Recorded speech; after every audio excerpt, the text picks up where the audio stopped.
Alright guys, welcome back. So it's been a couple days since we talked about this one. Couldn't talk about this APLD in the last few days where I was watching and pretty much trying to trade myself as well, especially this trade out right there.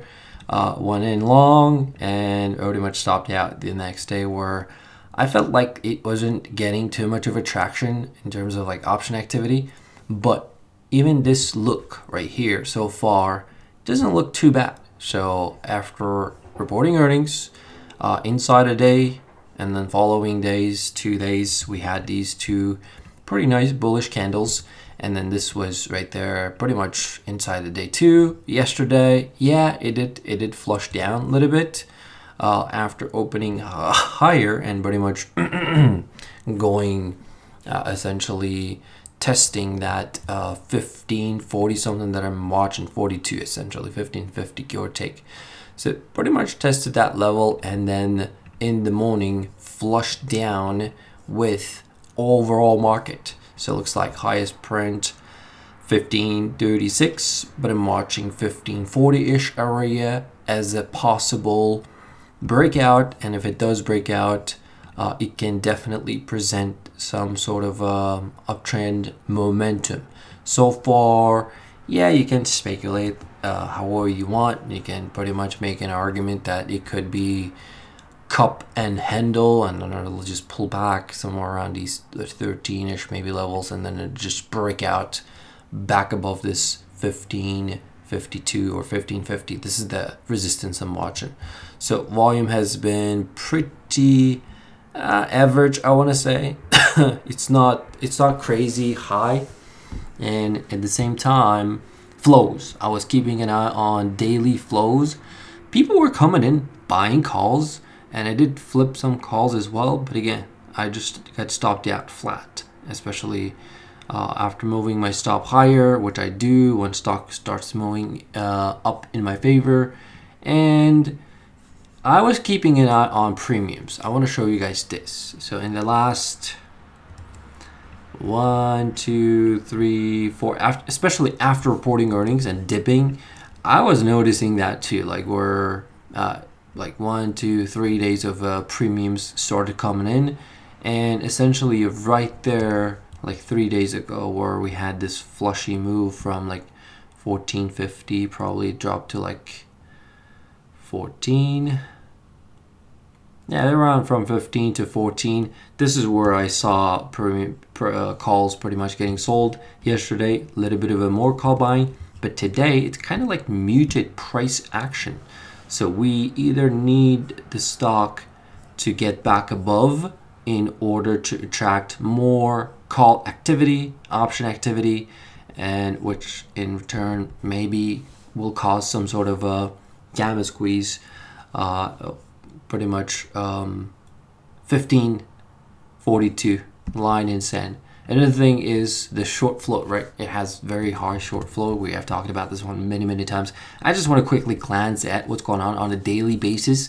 So yeah, it's pretty much about the same, not too crazy of a short selling in terms of like daily volume compared to before they reported earnings. Essentially after they reported earnings, short interest kind of like went a little bit down, but I'm not talking about like total short float that this company has, which is like very high, 30 something percent, 32% right now. So 3.7 billion valuation. So let's say if it takes out 1550, next resistance I'm going to be watching 21-ish area. That would be, let's measure from 14. If it rallies, well, that's a big rally actually, 46%, 45%. But again, it can happen thanks to shorts if it builds above this 1542. And we need a little bit of a more volume. And I'm pretty sure volume may show up, especially when people will start getting squeezed. But we're sitting near 52-week highs. We're not too far away. If you take a look at the weekly chart as well, highest weekly close, and on a daily as well, highest daily close was somewhere around here, but we're still historically like after this in the last like 2 months even this 1420 is the highest close, because these prices right there where we rejected previous time in the beginning of June, the highest close was somewhere around here at around like 1388. So let's see what it does. So far looks like 1360. This is where it was bouncing the last few days.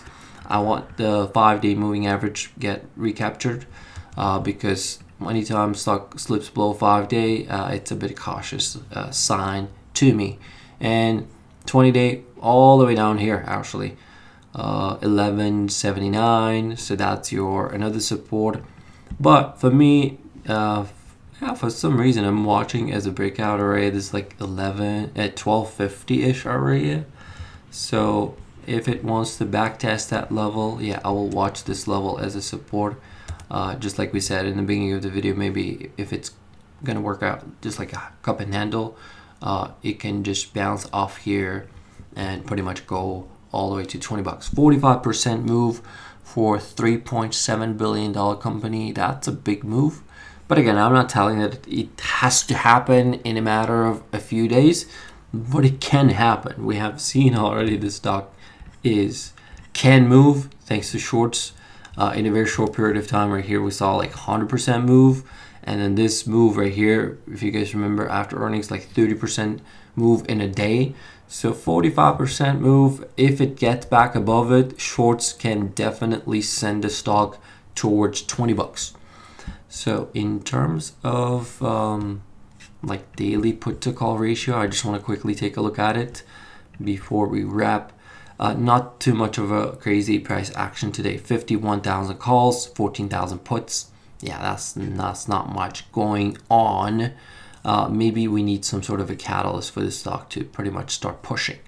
So pretty big option expiration next week. So it might definitely sit, do absolutely nothing. Just like I saw, I talked in my previous video, like, yeah, if it chops around, still momentum to the upside, and stock can basically sit there, kill some premium, and after option expiration, maybe it will start pushing higher. So if it doesn't happen in the next few days, that the stock doesn't break to the upside, yeah, I'll be most likely watching choppiness and maybe downside, which is for me again 1250 first line of defense. So that's my take. That's my quick update for APLD. Thanks for watching. This is not a buy or sell recommendation. This is purely for educational and entertainment purposes only. See you in the next one.